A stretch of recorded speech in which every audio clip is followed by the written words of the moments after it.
Mirasee.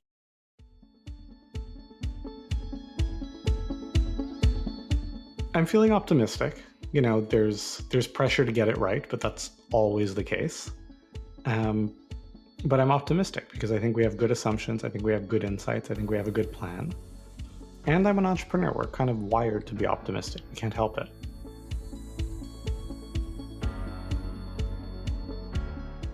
Hello, I'm Cynthia Lamb, Director of Podcasts at Mirasee FM, and you're listening to Behind the Launch. In this 8-episode series, we explore the roller coaster ride, the emotional arc of a Mirasee product launch. Over a period of 18 months, I conducted 19 interviews with key members of the Mirasee launch team. In the first episode, we explored the excitement of the $1 million launch of Launch My Courses at the beginning of the COVID pandemic, followed by the disappointment of the launch of that same program in May of 2021 that brought in only a fraction of that. In the last episode, we talked about the regroup and debriefing process that should follow every launch. Here's Danny Iny, CEO of Mirasee. We've had $1 million launches before. We've had bigger launches over our lifespan as a company than that $1 million launch. So was it an outlier? Sure, it was an outlier because the world was crazy in so many different ways, right? The question is not, was it an outlier? The question is the conditions that made it an outlier. Which of those conditions have changed and in what way, and how does that inform our assumptions? Because here's the thing, right? Especially if you keep everything the same, you're always going to see a reversion to the mean. Human nature being what it is, that debrief process is usually more rigorous following a disappointing launch. And there's an upside to that.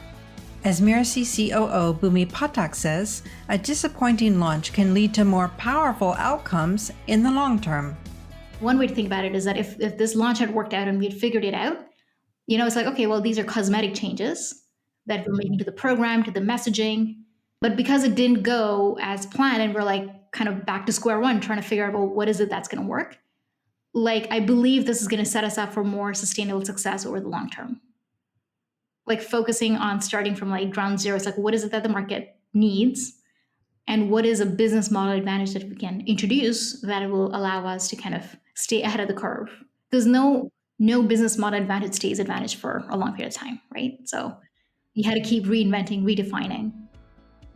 In other words, your perceived failures drive your innovation. That is certainly the case with Mirasee, which embarked on a major overhaul of its courses program and then set out to test its assumptions and hypotheses with what turned out to be 2 smaller launches in September of 2021 and February of 2022. I was curious what changes or insights Danny was applying to those smaller launches. Well, this launch was in a lot of ways a test balloon for a new direction that we're taking with a lot of our trainings and programs. It was like for us to find out, hey, does the market want this as much as we think they do? So we kind of had our, minimum viable version kind of hacked together with stuff we already had built. It's like, let's test this direction, see if people respond to it. Here's the thing, tactics come and go. The structure of what makes the launch work, tapping into what it is that people really care about with an offer that is really on point for their needs, that is timeless, right? Creating marketing and messaging that speaks to them in a deep way is timeless. Creating opportunities for people to get a sample of what is it like to work with you and learn from you and be in your orbit and in your community, that's timeless. There are always going to be different ways to do that, and we're always going to continue to experiment. But there's no we did this thing, okay, now this is how launches are going to be forever. It's just not that static. Again, this podcast is not a primer on how to build a launch, but I have to repeat the 3 gems that Danny just threw out. Tap into what people really want, create messaging that speaks deeply to them, and give them a sample. Offering her perspective on some of the aspects that were being tested in September and February is Tanya Kubo, community champion during the May 2020 and 2021 launches. The course and the program offering was changed in response to what I had been seeing firsthand when I was with Mirasee and really dialed into their community. The second part was the launch structure.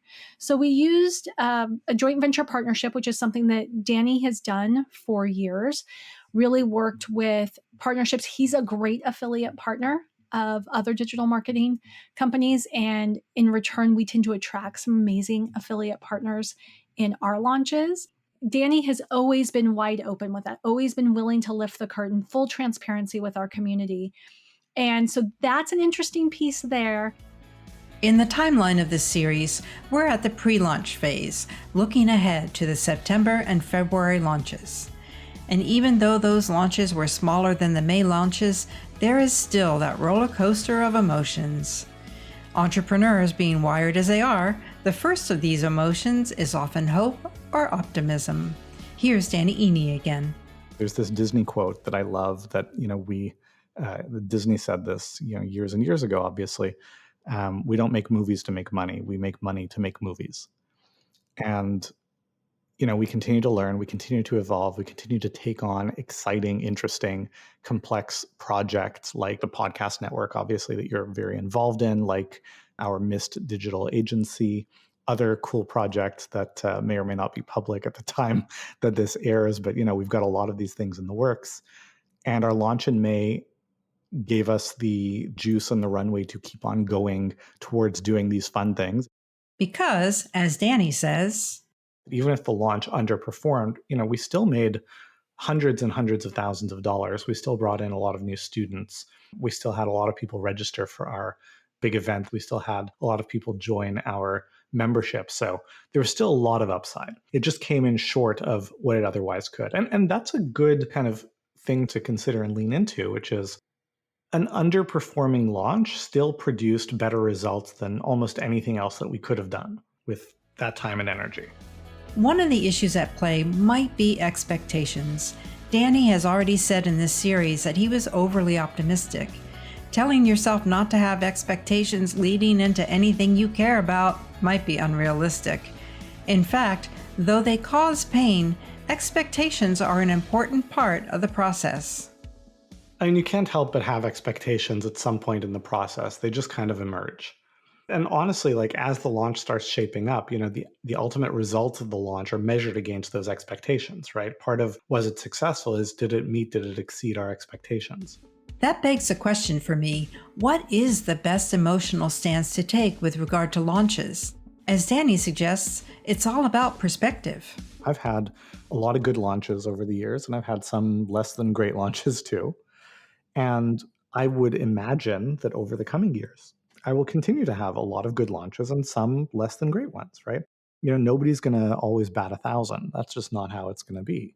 But I'm going to keep averaging pretty well because we keep learning and iterating and evolving. And if I was 7 years ago, I could have said, well, here's my playbook. It works well. I'll just keep doing this.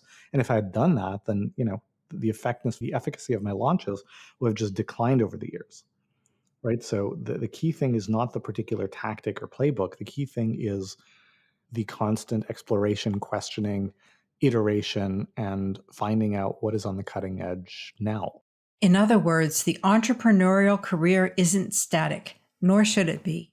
We conceptualize life, we conceptualize success as if we are seeing it as a train ride, right? So, maybe you've got to hustle to get enough money to buy a ticket to get on the train. Maybe you've got to sprint to get on before the train leaves the station. But once you're on the train, you can kind of sit back, relax, maybe keep an eye on the window to see where you're passing, but you can basically relax and chill. And that's just not how success is. The better analogy from my perspective is to see it as learning how to surf and surfing on the waves. You never get to a point when you're surfing where you're okay, I'm good now. I'm going to just take a nap. Nothing's moving. The water is perfectly still. It's not how it is. The water is always going to be changing and always going to be moving. And your comfort comes from your confidence in your ability to handle those changes. With more perspective, here's Danny. Something I tell my students all the time is that failure is only failure if it happens in the last chapter. Otherwise, it's a plot twist, right? And that's the perspective that I try to take myself as well. So, this didn't work out the way we wanted. It's a plot twist. So we learned something. Isn't that interesting? We're all still alive. We all still have jobs. We're all still doing things that are fun and interesting for us to do. And you live to fight another day. In the next episode, we're going to look at the launch process itself from an emotional standpoint. Until then, if you're thinking about launching a product or service, you might want to heed the words of Joey Gorgie, then Director of Operations at Mirasee. I would say when you're planning your launch, look at what is keep it simple. So what is the simplest piece of content that will pique the interest of the right people? Start having conversations with those people. And that's probably going to get you better results from a conversion perspective than some of the fancy tactics that you see, marketers like Mirasee doing out there. So I would say, don't try to model what Mirasee's doing if you're not Mirasee. You have your own strengths that you can lean into, so really lean into those. Mirasee's leaning into the strengths that we have. Don't underestimate what it'll take. Be prepared to coach yourself or get coaching along the way, because it's a roller coaster, because it can be exhausting. It's probably a level above what you've done before if you haven't done it before, and it's always going to be a stretch from what your normal day-to-day is. There's a reason people are not continually launching. One, it'll max the list, but also it'll max the entrepreneur. So I would say make sure you're geared up, make sure you have what you need in place in order to do it well. And it's a great strategy. Mirasee wouldn't be where it is without them. I believe in the model. I totally believe in it, but it's I wouldn't take it lightly.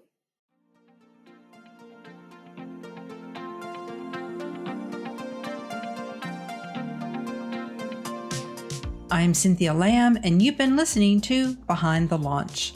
Behind the Launch is part of the Mirasee FM podcast network, which also includes such shows as Course Lab and Making It. I wrote and produced this episode. Geoff Govertsen was my right-hand guy, creating order out of the interviews. Danny Iny is our executive producer.